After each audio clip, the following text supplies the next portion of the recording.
What a year for women's basketball. And yet, it's barely begun. Because if you like this, she hit it! Show-stopping highlight! You're going to love this. My goodness! This is ridiculous! After this crazy finale, Unforgettable finish! Back-to-back champion! There's a dynasty in the making. And the star power doesn't stop there, especially with this rookie class. Whether you've been here from the jump or tuning in to hear this familiar phrase, from the logo, this is the W.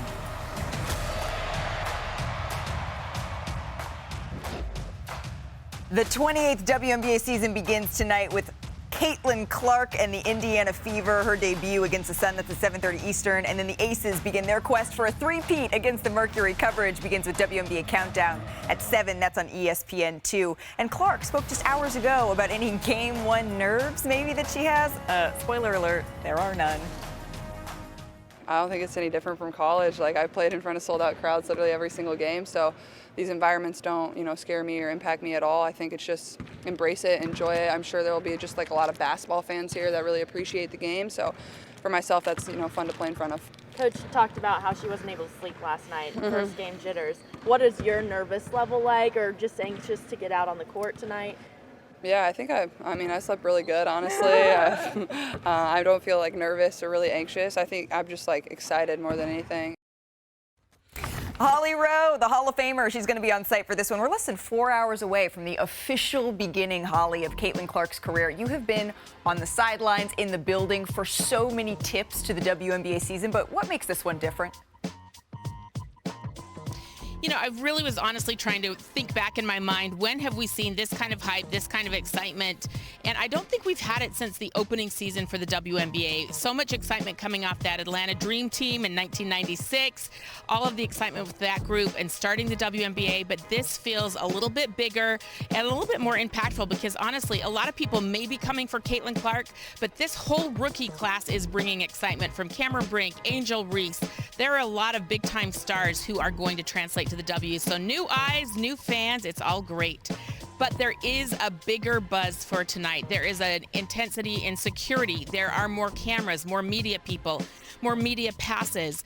There is a different feel to this game. This is the first sellout in this building since 2003, home season opener. And so there is a bigger feeling, a bigger presence tonight here at the Connecticut Sun. What is it that you always say, Holly? If you build it, they will come. These women have built it. They will come. And now we are here. WNBA Today, a new segment within NBA Today, and there was no one better to kick it off than our Hall of Famer, Holly Rowe. Thank you so very much, Holly. And she mentioned it, right? The hype surrounding Caitlin Clark's rookie year, it really has transcended the normal excitement levels. And those excitements, they've also reached odd makers, right? So I want to show you this, her odds to earn various different accomplishments. This is all according to ESPN Bet. So you can see here she's the favorite to win Rookie of the Year and has the third best MVP odds as well.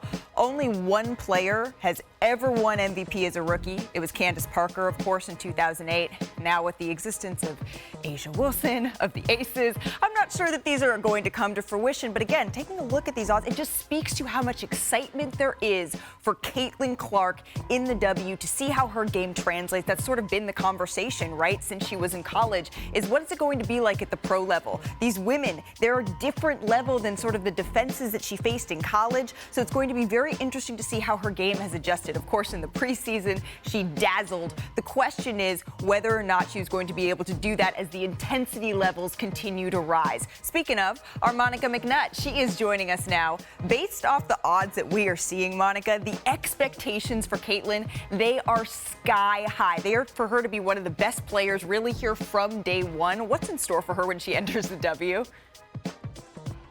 Look, Malika, I'm not going to lie. This morning when I saw her with the third best odds to win MVP, I Right? was like, wait, what is happening right now? But I do think that she's in for some competition. And the beautiful thing about it is that Caitlin Clark was one of the best competitors over her collegiate career. And I think she's actually looking forward to it. Yes, there is a curve in the WNBA, but I think she's going to embrace that curve. And as much as folks question whether she'll be 25-5-5 like she was at Iowa, I think that there's a lot of ways that she will be able to be productive and impactful without necessarily notching those numbers in her rookie season. Okay, so that's Caitlin Clark. I do want to check in on another team that's going to be passing out some rings tonight. The Aces, they opened their season against the Mercury after winning back-to-back titles. And the question that you are going to be hearing all season long, Monica, are they poised for a three-peat here? Not one, not two, but maybe three. And listen, the biggest rivalry right now in the league is the New York Liberty versus the Las Vegas Aces. I think the Seattle Storm will have something to say about that with the trades or the moves they made this past offseason. But when you look at the Aces and you look at Asia, you look at Asia Wilson continuing to get better, having already been a multi-time MVP. They're going to miss Chelsea Gray this year, but it's a huge opportunity for Jackie Young and Alicia Clark, who was big in clinching their finals victory back in New York this past year. And so I think head coach Becky Hammond has that train moving on the track in a very well-oiled way. So I do think that they should be one of the favorites. We got to get into the season to officially see what these teams look like, but I certainly think they're capable of being a favorite. Monica, thank you so much for joining us here on WNBA Today. Again, a new segment within our NBA Today franchise, and we couldn't be more excited. Now to a developing story out of the W. Golden State, yay area, announced the name of its new franchise this morning, the Golden State Valkyries. Remember, that's a nod to women warriors who are known for their strength in numbers, never moving alone. See the connection there, strength in numbers? A team spokesperson said they've already sold more than 7,500 season tickets, and they do not tip for another year. It's pretty awesome to see that support already in the Bay Area.